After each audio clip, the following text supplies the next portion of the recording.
नमस्कार, हिंदी खबर देख रहे हैं आप। आपके साथ मैं हूं विकास ब्रजेश सक्सेना।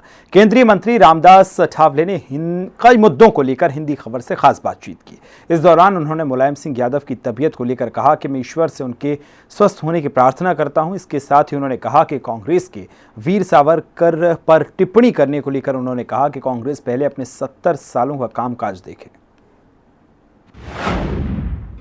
हमारे साथ बातचीत करने के लिए हैं केंद्रीय मंत्री रामदास अठावले जी। सर, आज मुलायम सिंह यादव जी की तबीयत का आपने हालचाल लिया, अखिलेश जी से मुलाकात हुई, कैसा स्वास्थ्य है? हम लोग आज जो वेदांत अस्पताल है गुड़गांव में, वहाँ मुलायम सिंह यादव जी जो समाजवादी पार्टी के लीडर है, हमारे अच्छे मित्र भी रहे हैं और लोकसभा में हम कई बार एक साथ रहे हैं, तो एक अपने देश के बहुत ही जाने माने नेता है। तो इसके लिए उनकी तबीयत की इंक्वायरी करने के लिए उनको शुभेच्छा, अच्छा होने की शुभेच्छा देने के लिए आज मैं अस्पताल में गया था। वो अखिलेश यादव, राम गोपाल यादव, शिवपाल यादव, ये सब मुझे मिले और उनके साथ मैंने जानकारी ले ली। तो मुलायम सिंह जी की तबीयत स्टेबल है, ठीक हो रही है, ऐसा उन्होंने हमको बताया है और हमने भी उनको जल्दी ठीक होने की शुभकामना दी है। महाराष्ट्र में एक बार फिर से देखिए सियासी बवाल चल रहा है और जिस तरह से शिवसेना का जो चुनाव चिन्ह था वो फ्रिज कर दिया है इलेक्शन कमिश्नर ने। शरद पवार कहते हुए नजर आए कि देखिए जिसका डर था वही हुआ। क्या ये क्या? शिवसेना का देखिए जो तीर कमान चिन्ह था उसको फ्रिज कर दिया इलेक्शन कमीशन ने। तो ऐसे में देखिए शरद पवार ये कहते हुए नजर आए हैं कि जिसका डर था वही हुआ। मुझे लगता है कि पवार साहब ने क्या बोला है मुझे मालूम नहीं है, लेकिन जिस तरह मतलब ये चुनाव चिन्ह जो है, ये अंधेरी पूर्व में एक विधानसभा का चुनाव होने जा रहा है। वो लटके नाम के शिवसेना के एक एमएलए थे और उनकी हार्ट अटैक में डेथ हुई थी, तो वहाँ एक चुनाव आ गया है। तो इलेक्शन कमीशन ने उस चुनाव के लिए खाली चुनाव चिन्ह को फ्रीज कर दिया है। किसी को भी दोनों ग्रुप में से किसी को भी वो जब तक अंतिम फैसला होता नहीं है तब तक ये सिंबल किसी को यूज़ करने का अधिकार नहीं है, तब तक शिवसेना का नाम यूज़ करने का अधिकार नहीं है। ये फैसला इलेक्शन कमीशन ने दे दिया है। चलिए, धन्यवाद। तो देखिए आप सुन रहे थे यहाँ पर रामदास अठावले जी को, जिनका कहना है कि देखिए कांग्रेस अपने कार्यों की समीक्षा करे, अपने कार्यों के बारे में बताए, ना कि दूसरों पे उंगली उठाए। कैमरा सत्येंद्र के साथ आंचल यादव, हिंदी खबर, नई दिल्ली। बिहार के महुआ से विधायक मुकेश रोशन ने हिंदी खबर से खास बातचीत की और कहा कि आरजेडी कार्यकारिणी की बैठक में लालू प्रसाद यादव को राष्ट्रीय अध्यक्ष के रूप में चुना गया है और उनके अध्यक्ष बनने से 2024 में बिहार में काफी मजबूती मिलेगी। और क्या कुछ कहा है, आइए वो भी सुनवाते हैं। राष्ट्रीय जनता दल की बैठक आयोजित की गई, लेकिन क्या कुछ बैठक में रहा, बात कर लेना चाहेंगे। महुआ से विधायक है यहाँ पर मुकेश जी हैं। मुकेश जी, क्या कुछ बैठक में हुआ और किस तरीके से आगे की को लेकर के रणनीति तैयार की गई? जो सबसे बड़ा महत्वपूर्ण मुद्दा था कि देश स्तर पर विपक्ष को एकजुट करना है और आगामी जो 2024 का जो चुनाव है उसमें पूरे देश से भाजपा को भगा करके और देश को सुरक्षित रखने के लिए जो दिशा निर्देश दिया गया है आदरणीय लालू प्रसाद यादव जी, जो हम लोग के राष्ट्रीय जनता दल के पुनः राष्ट्रीय अध्यक्ष निर्वाचित हुए हैं निर्विरोध। आज उन्होंने अपना एक एक कार्यकर्ता को एक संदेश दिया है उन्होंने कि भाई देश स्तर पर जो विपक्ष है वो एकजुट हो और इस देश से जो महंगाई और बेरोजगारी जैसी बड़ी समस्या है उसको लगातार पिछले 8 वर्षों से देश का जनता जो है वो झेल रहा है, उसको हम लोग मजबूती से लड़के और लड़ाई पूरे विपक्ष को एकजुट कर करके और पूरे देश से भाजपा को भगाने का संकल्प आज हम लोग ने लिया है। क्या लग रहा है कि राष्ट्रीय अध्यक्ष फिर से लालू जी को नियुक्त करने से कितनी मजबूती मिलेगी बिहार में? पूरी मजबूती है और पूरे देश में मैसेज गया है कि लालू यादव जी को कोई थका नहीं सकता, उनको कोई हरा नहीं सकता और हम लोग लड़ने वाले लोग हैं और जीतने वाले लोग हैं। चलिए देखिए, बात की हमने महुआ से, विधायक है ये मुकेश जी, इनका साफ तौर पर कहना है कि लालू यादव को राष्ट्रीय अध्यक्ष नियुक्त किया है और उनके राष्ट्रीय अध्यक्ष बनने से 2024 में मजबूती मिलेगी और भाजपा को देश से भगाने में भी हम कामयाब होंगे। वीडियो जर्नलिस्ट सत्येंद्र के साथ मैं कंचन अरोड़ा, दिल्ली, हिंदी खबर।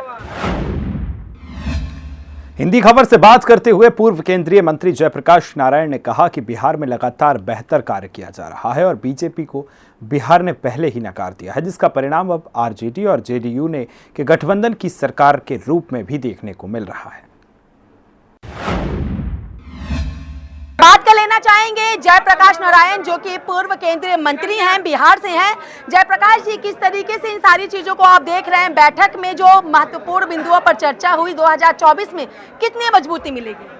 2024 और भविष्य की देश की राजनीति पर बृहत्तर रूप से चर्चा हुई। राजनीतिक प्रस्ताव लाए गए, सामाजिक प्रस्ताव लाए गए, फिर जो आर्थिक प्रस्ताव लाए गए, विदेश नीति का प्रस्ताव आया और संगठन किन किन कार्यों के साथ देश में, बिहार में, झारखंड में पार्टी को आगे बढ़ाने का काम किया, कौन कौन संघर्ष किए और किन किन सवालों को लेकर लड़ाई लड़े, उस पर व्यापक रूप से जो है चर्चा हुई। लब्बो लबाब ये है, 3 हमारे नेता आदरणीय श्री लालू प्रसाद यादव जी, माननीय शरद यादव जी और माननीय श्री तेजस्वी यादव जी ने, और सब पार्टी का प्रस्ताव, सबका निचोड़ यह है कि इस देश में भाजपा लोकतंत्र की हत्या करने वाला है, संविधान की हत्या किया है। भाजपा लोकतंत्र की हत्या कर रही है, आप ऐसा कह रहे हैं, लेकिन क्या लग रहा है सारा विपक्ष एकजुट होकर के 2024 में कुछ कर पाएगा? सारा विपक्ष एक होने की प्रक्रिया में जो पहल हुआ है, उसका पहला नतीजा लगभग आया और भाजपा को उखाड़ के बिहार से फेंका गया। अब देश में भाजपा को और उसके सहयोगी को उखाड़ के फेंकने के लिए सारे अभियान जो है मिलजुल के चलाएंगे और नतीजा आएगा कि 2024 में भाजपा भगाओ देश बचाओ के नारे सफल हो। चलिए, बहुत बहुत शुक्रिया। हमने बात की पूर्व केंद्रीय मंत्री जयप्रकाश, इनका साफ तौर पर कहना है कि अभी ही भाजपा को बिहार से भगा दिया गया और 2024 में भाजपा भगाओ देश बचाओ का नारा लगेगा। वीडियो जर्नलिस्ट सत्येंद्र के साथ मैं कंचन अरोड़ा, दिल्ली हिंद खबर। बिहार सरकार में कानून मंत्री डॉक्टर शमीम अहमद ने हिंदी खबर से खास बातचीत की। इस दौरान उन्होंने कहा कि जब से बिहार में आरजेडी की गठबंधन की सरकार बनी है, तब से कानून व्यवस्था काफी बेहतर हो चुकी है और 2024 में सभी एकजुट होकर बीजेपी को मात देंगे। बिहार सरकार में मंत्री डॉक्टर शमीम जी हमारे साथ हैं, जो कि कानून मंत्री हैं। बात कर लेना चाहेंगे। शमीम जी, क्या कहना चाहेंगे आप बिहार की कानून व्यवस्था को लेकर, क्योंकि लगातार सत्ता में बैठी सरकार और कई लोग बिहार के कानून पर सवाल खड़े करते हैं? वहाँ पे बिहार में खास करके 0% टॉलरेंस की जो बात हो रही है, हमारे माननीय मुख्यमंत्री जी नीतीश कुमार जी और माननीय उप मुख्यमंत्री जी तेजस्वी प्रसाद यादव जी के नेतृत्व में बिहार में कानून व्यवस्था एकदम ठीक ठाक चल रही है और पहले से वहाँ का अपराध में ग्राफ गिरा है ये, और कानून व्यवस्था वहाँ ठीक से चल रहा है। जो बैठक आयोजित की गई, क्या लग रहा 2024 में कितनी मजबूती मिलेगी, क्योंकि लालू प्रसाद यादव आपके अध्यक्ष फिर से बनाए गए हैं? माननीय नेता, सामाजिक न्याय के योद्धा माननीय श्री लालू प्रसाद यादव जी को हम लोग फिर से अध्यक्ष बनाने का काम किया है। सामाजिक न्याय में जो भी विश्वास रखते हैं वो सारे लोग हम लोगों के पक्ष में रहेंगे, ये हमारा दावा है। हमारे नेता का भी दावा है कि हम लोगों के पक्ष में सारे सामाजिक न्याय के योद्धा इस देश को बचाने के लिए एकदम एकजुट खड़े रहेंगे। क्या लग रहा है आपको 2024 में, क्या विपक्ष एकजुट होगा या फिर से बीजेपी जो केंद्र सरकार में है वो सत्ता में आ पाएगी? मैंने पहले ही कहा कि यहाँ 2 धारा है, सामाजिक न्याय के जितने भी लोग हैं सभी एकजुट होकर के एक संदेश देंगे। आरजेडी के साथ गठबंधन से सरकार बनने में बिहार में कितना परिवर्तन हो रहा है? बहुत सब परिवर्तन हो गया, बहुत परिवर्तन हो गया। ये बिहार पूरे देश को दिशा देगी। चलिए, बहुत बहुत शुक्रिया हमसे बातचीत के लिए। हमने बात की बिहार सरकार में कानून मंत्री डॉक्टर शमीम से। इनका साफ तौर पर कहना है गठबंधन की सरकार बनने से बिहार में काफी कुछ परिवर्तन हुआ और ये पूरे देश को संदेशा देगा। वीडियो जर्नलिस्ट सत्येंद्र के साथ मैं कंचन अरोड़ा, दिल्ली हिंद खबर।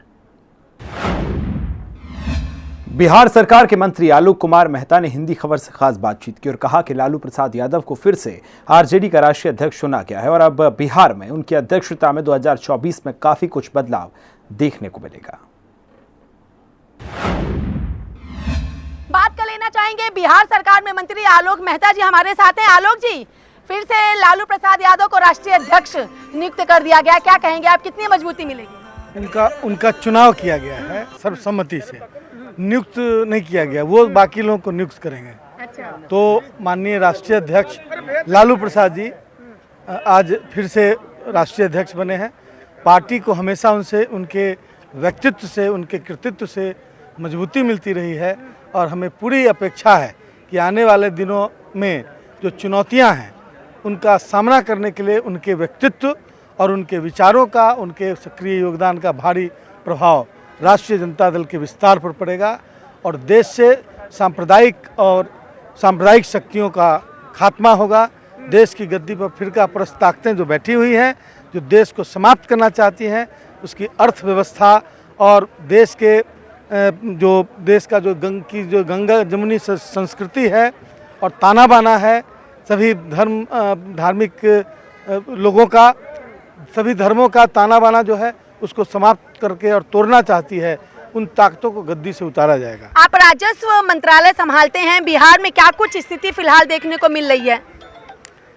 बिहार नई सरकार बनने के बाद बेहतरी की तरफ बढ़ रहा है।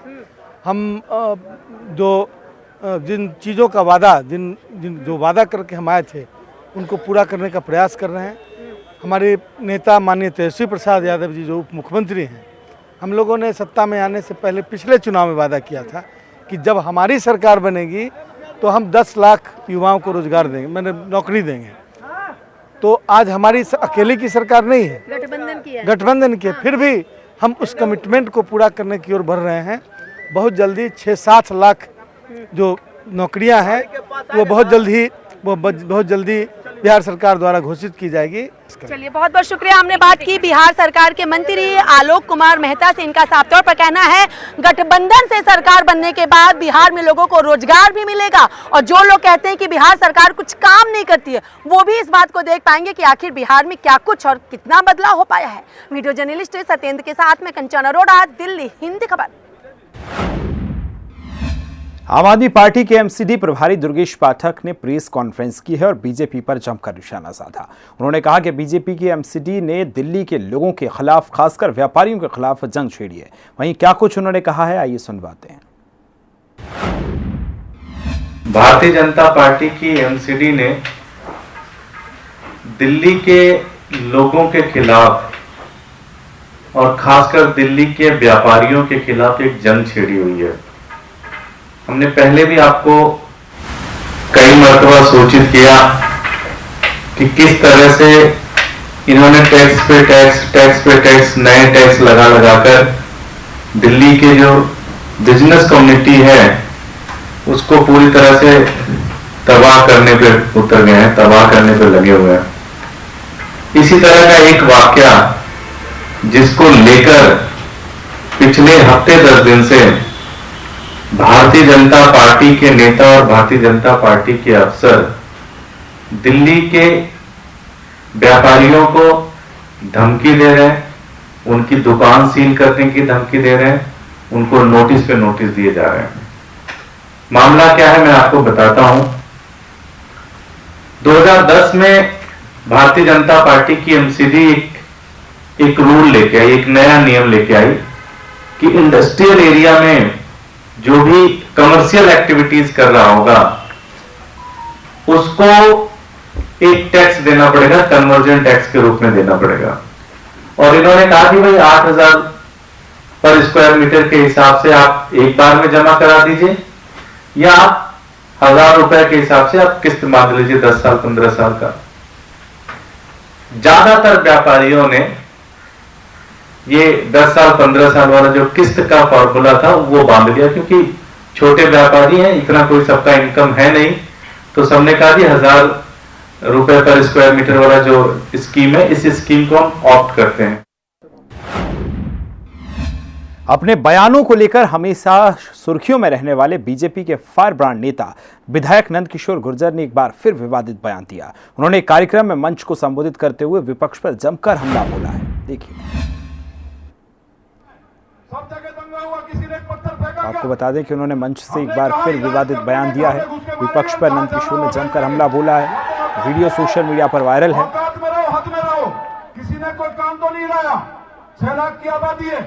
आज सारे जाकर के मौलवी इकट्ठा होकर के डीएम को बोलते हैं कि हम लौनी से पलायन कर रहे हैं, लौनी के अंदर हमको भगाया जा रहा है। हम किसी को नहीं भगा रहे। पूरे एनसीआर में, दिल्ली में एक इनका जो विधायक है ओखलाबाद